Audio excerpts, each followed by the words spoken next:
नई बहू के लंबे बाल।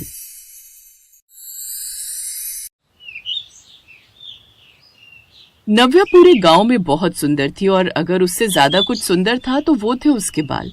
नव्या अपने बालों की देखरेख भी बहुत करती थी। ऐसे ही एक दिन नव्या की माँ सुनंदा नव्या के पास आती हैं और उससे कहती हैं, नव्या, अगर तेरे बालों में तेल लगाना हो गया हो तो जल्दी से तैयार हो जा, तुझे देखने के लिए लड़के वाले आ रहे हैं। माँ, ये आप क्या कह रही हैं? लड़के वाले आ रहे हैं और मुझे पता भी नहीं। अरे बेटा, मैं तुझे कैसे बताती, तू तो जानती है ना कि लोग तेरे बालों के बारे में कैसी कैसी बातें बनाते हैं। मैंने सोचा कि चोरी चुपके से तेरा रिश्ता पक्का कर दिया जाए। माँ, मैं जानती हूँ कि लोग मेरे बालों के बारे में तरह तरह की बातें बनाते हैं, लेकिन आप ये भी तो देखिए कि लड़कियां मेरे लंबे बालों का राज जानने के लिए मेरे पास आती हैं। मेरी बच्ची, वो तेरे बालों का राज नहीं बल्कि ये जानने आती हैं कि तू कहीं डायन तो नहीं, क्योंकि जितनी तेजी से तेरे बाल बढ़ते हैं उतनी तेजी से किसी के नहीं बढ़ते। और तो और इतने लंबे बाल ना तो हमारे खानदान में किसी के हैं और ना ही हमारे पूरे गांव में, इसीलिए लोग पता नहीं तेरे बारे में क्या क्या। इतना बोलकर सुनंदा उदास हो जाती है। अपनी माँ को उदास देखकर नव्या कुछ नहीं बोलती। कुछ देर बाद नव्या को देखने रोहित और उसकी फैमिली आती है। रोहित के परिवार की खातिरदारी सुनंदा खूब करती है। तभी रोहित की माँ कुंती कहती है, बहन जी, हमारी खातिरदारी तो आपने बहुत कर दी, बस अब हमें अपनी होने वाली बहू के दीदार करा दीजिए। कब से हमारी निगाहें उसे देखने के लिए तरस रही हैं। हाँ हाँ बहन, क्यों नहीं। थोड़ी देर बाद नव्या अपने सिर पर पल्लू रखकर कुंती और रोहित के सामने आती है। नव्या को देखते ही रोहित का परिवार उसे पहली ही नजर में पसंद कर लेता है। इस तरह रोहित और नव्या का रिश्ता पक्का हो जाता है। समय गुजरता है और नव्या रोहित की शादी हो जाती है। नव्या विदा होकर रोहित के घर पहुंच जाती है। सुहागरात के दिन नव्या कमरे में घूंघट ओढ़े बैठी होती है और उसे अपने बालों की चिंता सता रही होती है। नव्या, तुम इतनी डरी सहमी क्यों बैठी हो? अब तो हमारी शादी हो गई है, यहाँ तुम्हें किसी से डरने की जरूरत नहीं है। नहीं रोहित, ऐसी बात नहीं है, बस नया घर है ना तो थोड़ा अजीब लग रहा है। मम्मी ने कहा था कि यहाँ के तौर तरीके अलग होंगे। अरे कोई तौर तरीके अलग नहीं है। वैसे मैंने सुना है कि तुम्हारे गांव में तुम्हारी खूबसूरती के बड़े चर्चे थे। माँ भी कह रही थी कि तुम्हारी सादगी ने उनका दिल जीत लिया। खूबसूरती तो देखने वालों की आंखों में होती है रोहित, पर कभी कभी जो चीज हमें पसंद होती है वो दूसरों को डरा भी सकती है। तुम कितनी रहस्यमय बातें कर रही हो नव्या। अच्छा, अब ये बाहरी पल्लू हटाओ, मुझे अपनी दुल्हन का चेहरा तो ठीक से देखने दो। रोहित जैसे ही नव्या के सिर से पल्लू हटाता है और उसके जूड़े की पिन निकालता है, नव्या के बाल झड़ने की तरह नीचे गिरने लगते हैं। रोहित ये देखकर हक्का बक्का रह जाता है।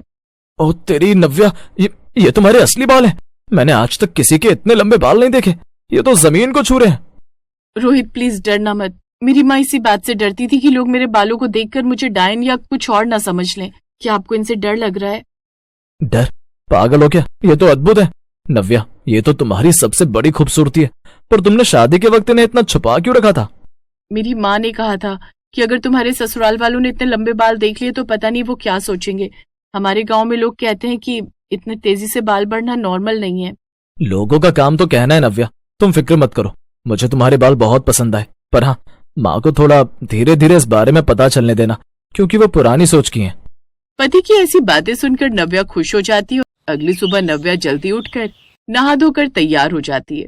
वो अपने बालों की लंबी चोटी गूंथ लेती है और उसे साड़ी के अंदर छुपाने की कोशिश करती है ताकि उसकी सास कुंती को कुछ पता न चले।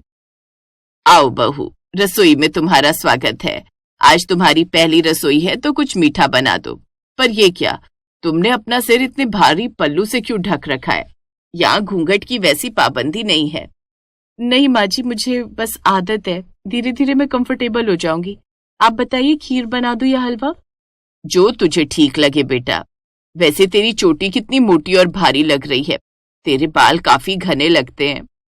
जी माँ जी, बस थोड़े लंबे हैं इसलिए भारी लगते हैं। नव्या की बात सुनकर कुंती कुछ नहीं कहती और चुपचाप वहां से चली जाती है। तो वहीं नव्या रसोई में काम करने लगती है, लेकिन चोटी इतनी लंबी थी कि वो बार बार साड़ी से बाहर निकल रही थी। काम करते समय नव्या की चोटी नीचे झुक गई और तभी कुंती किचन में आती है और कुंती की नजर उस पर पड़ गई। अरे ये क्या है नव्या, ये तेरी चोटी तो तेरे घुटनों के नीचे तक जा रही है। मैंने तो सोचा था साड़ी के नीचे कपड़ा ठूसा हुआ है, पर ये तो सचमुच के बाल हैं। जी माँ जी, अब मेरे बाल थोड़े ज्यादा लंबे हैं, बचपन से ही ऐसे ही बढ़ते हैं। थोड़े ज्यादा? ये तो कुछ ज्यादा ही है नव्या। हमारे यहाँ तो कहते हैं कि जिसके बाल धरती छूते हैं उसके पैर जमीन पर नहीं टिकते। तूने ये बात हमसे छुपाई क्यों? माँ जी, मेरी माँ डरती थी कि कहीं रिश्ता न टूट जाए। लोग मेरे बालों को देखकर अजीब अजीब बातें करते हैं। बातें तो होंगी ही बहू, इतनी तेजी से बाल बढ़ना कोई मामूली बात नहीं। खैर अब आ गई है तो क्या कर सकते हैं, पर इन्हें हमेशा बांध कर और छुपा कर रखना। पड़ोस की औरतें देखेंगी तो टोक लगा देंगी। नव्या को लगा था कि उसकी सास खड़ूस होगी, यहाँ तक कि वो उसे उल्टा सीधा बोलेगी, पर उसकी सास ने उसे कुछ नहीं बोला था, जिसे देखकर नव्या बहुत खुश हो जाती है। अब यूं ही कुछ दिन बीत जाते हैं। ऐसी ही एक रात कुंती की सहेली विमला घर आती है और नव्या को बाल सुखाते हुए देख लेती है। अरे कुंती, ये तेरी बहू है या कोई नागिन? मैंने सुना है कि ऐसी लड़कियों के पास कुछ जादुई शक्तियां होती हैं। चुप कर विमला, कुछ भी बोलती है। वो तो बेचारी अपने बालों की बहुत सेवा करती है, इसलिए इतने बढ़ गए हैं। देख ले बहन, संभल कर रहना। गांव में एक औरत ऐसी थी जिसके बाल ऐसे ही थे। बाद में पता चला कि वो रात को पीपल के पेड़ पर बैठती थी। नव्या ये सब बातें से सुन रही होती है और उसकी आंखों में आंसू आ जाते हैं। तभी रोहित ऑफिस से वापस आता है और नव्या को रोते हुए देखता है। क्या हुआ नव्या, तुम फिर से उन फालतू बातों को लेकर बैठ गई? विमला चाची की बातों का बुरा मत मानो, उनकी आदत है मिर्च मसाला लगाने की। रोहित, मैं बहुत थक गई हूँ। हर कोई मेरे बालों को देखकर मुझे शक की निगाह से देखता है। क्या लंबे बाल होना कोई गुनाह है? मैं सोच रही हूँ कि मैं इन्हें कटवा दूं। खबरदार, अगर तुमने 1 इंच भी बाल काटे। नव्या, ये तुम्हारी पहचान है, लोग इसीलिए जलते हैं क्योंकि उनके पास ऐसा कुछ है नहीं। तुम अपनी छोटी शान से बाहर रखा करो, किसी से डरने की जरूरत नहीं है। पर माँ जी को अच्छा नहीं लगता। वो कहती हैं कि घर में बरकत नहीं रहेगी अगर बाल खुले रखे तो। मैं माँ से बात करूंगा, तुम बस अपना ख्याल रखो। रोहित का सपोर्ट देखकर नव्या को बहुत अच्छा लगता है और अब जब रात के खाने पर सभी लोग बैठे होते हैं तो रोहित अपनी माँ से इस बारे में बात करता है। माँ, अब क्यों नव्या को बालों को लेकर टोकती रहती हैं? विमला चाची जैसी औरतों की बातों में आकर आप अपनी बहू को परेशान कर रही हैं। बेटा, मैं परेशान नहीं कर रही, पर तू ही देख, इसके बाल घर के कोने कोने में गिरते हैं और इतनी लंबाई देखकर मुझे खुद कभी कभी डर लग जाता है। डरने वाली क्या बात है माँ, ये तो सेहत की निशानी है और आपको तो गर्व होना चाहिए कि आपकी बहू और उसके बाल इतने सुंदर हैं। रोहित की बात बिल्कुल ठीक थी, इसलिए कुंती भी अपना सिर हिलाती है। ऐसे ही कुछ दिन गुजरते हैं और एक दिन गांव में एक बड़ा मेला लगा होता है। नव्या और कुंती मेले में जाती हैं।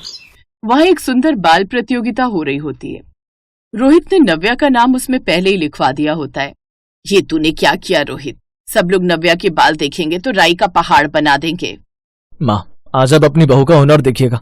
नव्या, जाओ और अपना हुनर दिखा कर आओ, मैं तुम्हारे साथ हूँ। पति की बात सुनकर नव्या बहुत खुश होती है और जब नव्या स्टेज पर जाती है और अपने बाल खोलती है तो पूरे मेले में सन्नाटा छा जाता है। अद्भुत, हमने अपने पूरे करियर में ऐसे सुंदर बाल नहीं देखे। नव्या जी, आप इस प्रतियोगिता की विजेता हैं। इस तरह नव्या को ट्रॉफी और इनाम मिलता है और अब कुंती का सिर गर्व से ऊंचा हो जाता है। जब वो रोहित और अपनी सास के साथ घर वापस लौटती है तो कुंती नव्या की नजर उतारती है और उसे कहती है, बहू, मुझे माफ कर देना, मैं दूसरों की बातों में आ गई थी। तेरे बाल तो साक्षात लक्ष्मी का रूप हैं। अब से तू इन्हें छुपाएगी नहीं बल्कि शान से रखेगी। शुक्रिया माँ जी, मुझे बस आपके साथ की जरूरत थी। रोहित ये सब देखकर बहुत खुश होता है। नव्या बिना किसी डर के अपने लंबे बालों के साथ पूरे घर में घूमती है और पूरा गांव अब उसे डायन नहीं बल्कि बालों की रानी के नाम से जानता है।